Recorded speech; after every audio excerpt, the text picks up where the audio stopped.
স্বাভাবিকভাবে রমজানে চাহিদা কম থাকায় নিম্নমুখী থাকে চালের বাজার। তবে এবছর একেবারেই তা ব্যতিক্রম। দাম কমাতো দূরের কথা, উল্টো রমজানের প্রথম সপ্তাহ থেকে কুষ্টিয়ার বাজারগুলোতে সব ধরনের চালের দাম বেড়েছে কেজি প্রতি 2 থেকে 3 টাকা। সরু মিনিকেট চাল কেজিতে 3 টাকা বেড়ে বিক্রি হচ্ছে 80 থেকে 81 টাকায়। কেজিতে 2 থেকে 3 টাকা করে বেড়েছে কাজললতা ও মোটা আটাশ চালের দামও। এছাড়াও সব ধরনের রমজানমুখী পণ্যের দামও ঊর্ধ্বমুখী। তীব্র সংকট দেখা দিয়েছে বাজারে বোতলজাত সয়াবিন তেলেরও। রমজানের শুরু থেকে আমরা এখন পর্যন্ত তেল ওইভাবে পাচ্ছি না। আমাদের এখন তেলের চাহিদা হচ্ছে 5 গ্রাম, সেটা আমাদের 1 গ্রাম দিতে 1 সপ্তাহ ধরে। তেল যে পরিমাণ চাহিদা সে পরিমাণে আমরা তেল পাচ্ছি না।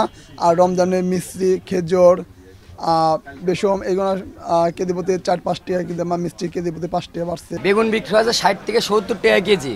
শসা বিক্রি হচ্ছে হাইব্রিডটা 40 টাকা কেজি, দেশিটা 50 থেকে 60 টাকা কেজি। আর লেবুর দামটা বাড়ছে 40 টাকা হালি একটা বিক্রি হচ্ছে এটা, আর ওই পাশে একটা আছে 50 টাকা হালি। যে পরিমাণ মাল দরকার বাজারে সেই পরিমাণ মাল আমদানি হচ্ছে কম, আমদানি বেশি হলে সব কিছু দাম কমে যাবে। এদিকে রমজানমুখী পণ্যের দামের ঊর্ধ্বগতির মধ্যেই নতুন করে চালের দাম বাড়াই ক্ষুব্ধ সাধারণ ভোক্তারা পড়েছেন চরম বিপাকে। দ্রুত সংকট নিরসন সহ বাজার নিয়ন্ত্রণের দাবি তাদের। চাল ছিল 1620 টাকা 50 টাকা বস্তা, গোল্ডেন মিনিকেট চাল, সেই চাল এখন খাইতেছে 2000 টাকা বস্তা।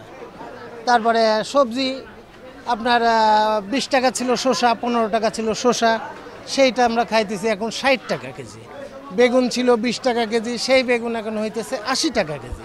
সো সপ্তাহতেই দাম বেশি। বাজারের নিয়ন্ত্রণ করতে হইলে প্রথমত প্রশাসনকে দরকার। প্রশাসন ছাড়া বাজার নিয়ন্ত্রণ সম্ভব না। প্রত্যেকটা বাজারে যদি প্রশাসনের লোক থাকে তো এমনিতেই নিয়ন্ত্রণ আসবে।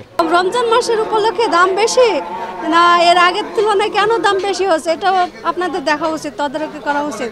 ভোক্তা হিসেবে আমি বলছি, ক্রয় ক্ষমতা আমাদের বাইরে চলে যাচ্ছে, সাধারণ মানুষ হিসেবে ক্রয় ক্ষমতা বাইরে চলে যাচ্ছে।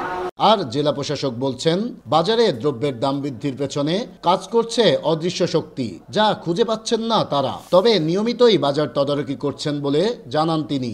এই বাজার মনিটরিং এর জন্য আমাদের অসংখ্য চোখ আমাদের বাজারকে দেখছে। আমাদের ভোক্তা অধিকার থেকে শুরু করে অন্যান্য ডিপার্টমেন্ট, আমাদের এক্সিকিউটিভ ম্যাজিস্ট্রেটরা, উপজেলা নির্বাহী অফিসার, এসি ল্যান্ড, অদৃশ্য কিছু হাত আছে যেগুলিকে আমরা মানে সত্যিকার অর্থে খুঁজে পাচ্ছি না প্র্যাকটিক্যালি। সে কারণে কিছু সমস্যা তো আছেই, সেগুলো যদি আমরা ধরতে পারি তাহলে এটা আমার মনে হয় যে খুব সহজেই সমাধান করা যাবে। রমজানে যখন মধ্যপ্রাচ্যের বিভিন্ন দেশে ব্যবসায়ীরা নামে দ্রব্যের দাম কমানোর প্রতিযোগিতায়, তখন বাংলাদেশের ব্যবসায়ীরা নামে অধিক মুনাফা লুটতে। তাই এসব মুনাফালোভী ব্যবসায়ীদের বিরুদ্ধে কঠোর পদক্ষেপের দাবি সাধারণ ভোক্তাদের। নাইদা শান্তি দাস, দেশ টিভি, কুষ্টিয়া।